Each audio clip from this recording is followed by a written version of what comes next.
Assalamualaikum warahmatullahi wabarakatuh. Perkenalkan, nama saya Muhammad Igi Farezi dengan nomor pokok mahasiswa 212121079. Pada video kali ini saya akan membahas mengenai artikel yang berjudul Antara Cinta atau Obsesi pada novel Salah Asuhan oleh Muhammad Igi Farezi. Nah, sebelum pada pembahasan lebih dalam, saya akan menjelaskan sedikit Salah Asuhan. Judul buku Salah Asuhan, penulis buku Abdul Muiz, penerbit buku Balai Pustaka, kota terbit di kota Jakarta, cetakan berjumlah 38 halaman, 38 buku, tebal buku ada 350 halaman, dan nomor ISBN-nya yaitu 979407645. Baik, selanjutnya membahas mengenai sinopsis dari novel Salah Asuhan. Cerita bermula dari Hanafi, seorang pemuda pribumi dari Melayu, Solok yang jatuh cinta kepada wanita bernama Kori. Nah, Kori ini adalah seorang gadis ayu berdarah Indonesia dan Prancis. Ibu Hana sendiri adalah seorang janda yang ayahnya meninggal saat Hana masih kecil sehingga ibunya membesarkan Hana seorang diri. Singkat cerita, semasa sekolah di HBS, Hanafi ditempatkan dalam asuhan keluarga Belanda sehingga perilakunya seperti orang Eropa kebanyakan. Bahkan setelah lulus dari HBS, tingkah laku dan perilakunya tidak dapat dibedakan orang Eropa. Nah, awal mula dekat dengan Kori, seorang Hanafi ini ketika sedang belajar di HBS. Dimanapun mereka berada, mereka selalu bersama, bahkan dalam kehidupan sehari-hari mereka sangat dekat jalan-jalan berdua. Nah, ketika seringkali bertemu, perasaan Hanafi bukan hanya cinta kepada saudara laki atau kepada saudara perempuan saja, melainkan melebihi seorang teman. Hingga suatu ketika Hanafi memberanikan diri untuk mengungkapkan perasaannya kepada Kori. Namun tanpa diduga, respon Kori hanya meninggalkan sepucuk surat yang berisi penyangkaan halus perasaan Hanafi kemarin. Alasannya adalah perbedaan antara budaya Melayu dengan Eropa yang tidak memungkinkan Kori menerima Hanafi. Ditambah ayahnya juga yang tidak sudi jika Kori menikahi seorang anak Melayu. Setelah itu, di masa berkabung ini, ibunda Kori berusaha membantu Kori dengan menjodohkan Kori dengan putri saudara laki-lakinya yaitu Rapiah.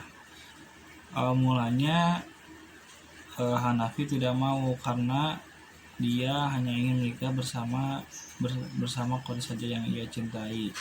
Namun ibunya terus membujuk Hanafi agar mau dengan memberitahukan bahwa ayah dari Rapiah merupakan Sultan Batua yang membantu selama pendidikan Hanafi,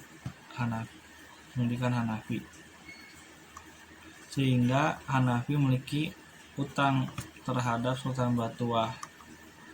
Nah, suatu hari ketika Hanafi telah menikah dan juga memiliki seorang putra yang bernama Syafi'i, Hanafi berkesempatan untuk bertemu Kori di Betawi karena harus berobat setelah digigit anjing di suatu daerah. Dia sangat senang karena bisa bertemu Kori di Betawi. Setelah Hanafi tiba di Betawi, dia bertemu dengan seorang gadis Eropa yang tak lain adalah si Kori. Dengan sangat gembira karena bisa bertemu lagi, ia bersama Kori menghabiskan waktu bersama seperti waktu dahulu, misalnya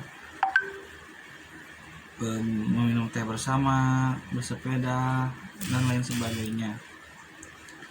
Hanafi sudah seminggu berada di Betawi dan sejak itu Hanafi berusaha mencari kerja sebagai penitia di kantor bebek.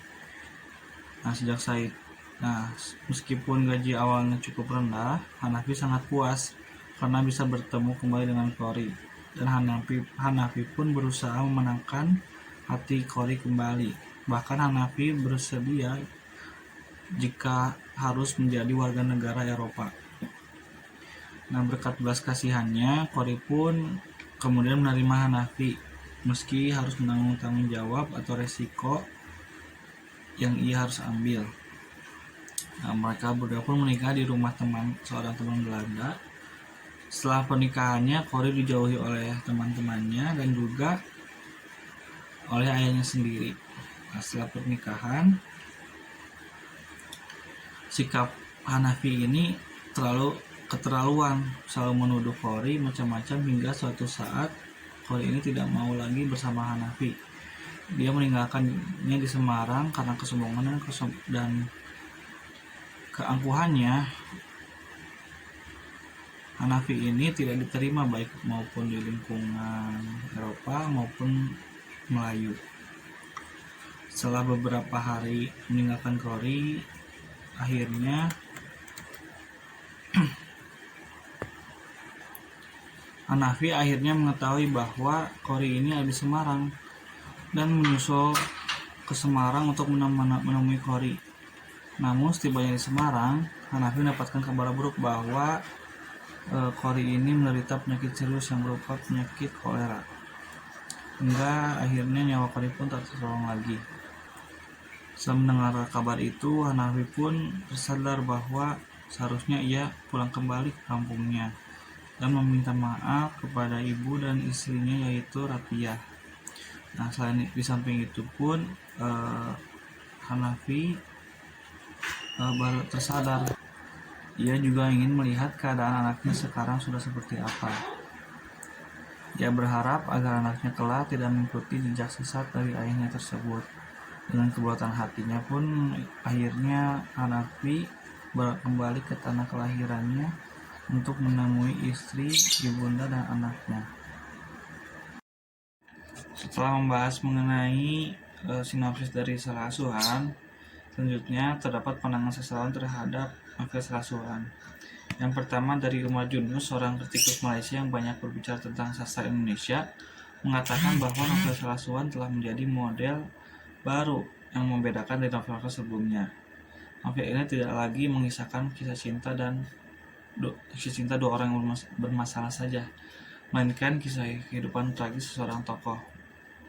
Sedangkan menurut Anafis berpendapat bahwa Miseducation adalah novel yang menampilkan tokoh yang ingin maju mengikuti kemajuan Belanda. Namun Hanafi yang secara resmi menjadi orang Melayu dan menikah dengan orang Belanda, kecewa dengan budaya Belanda. Menurut Anafis, Hanafi adalah merupakan orang yang kecewa. Pendapat Anafis ini tentang dikembangkan dalam artikelnya, yaitu pengaruh Minangkabau dalam sastra Indonesia. Dan yang terakhir, menurut H.B. Jasin mengatakan Salah Asuhan ini ingin mengatakan bahwa kecerdasan sekolah merupakan jaminan akhlak yang baik dan integritas mental adalah tidak benar.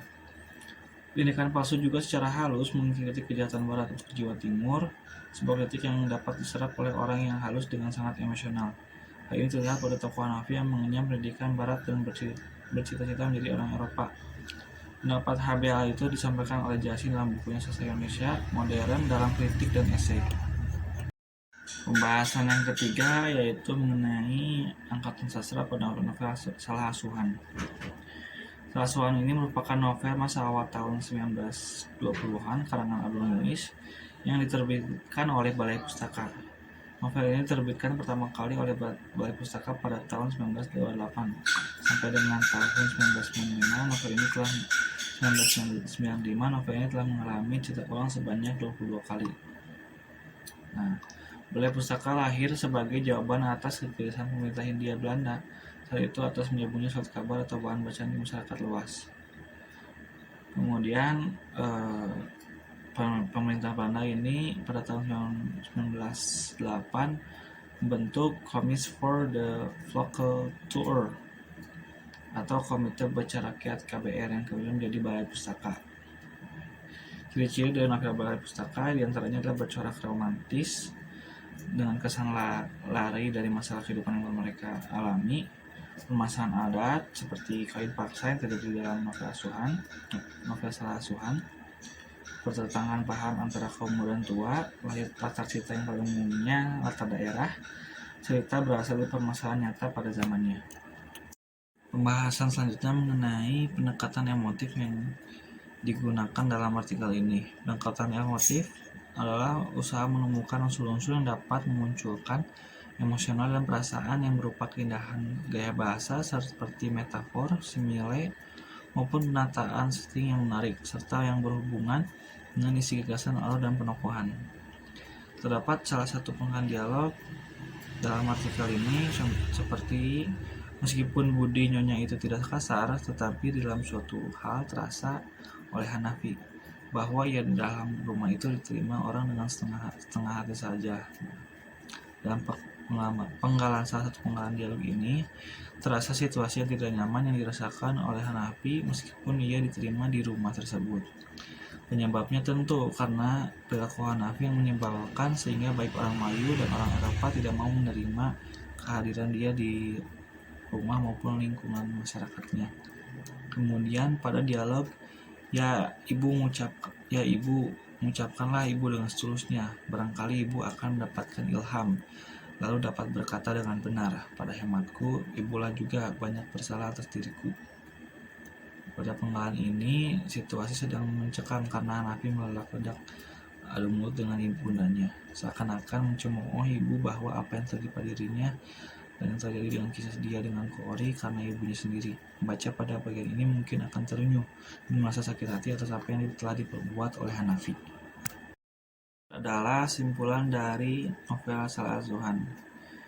Banyak hal yang dapat kita ambil dari novel Salah Zuhan.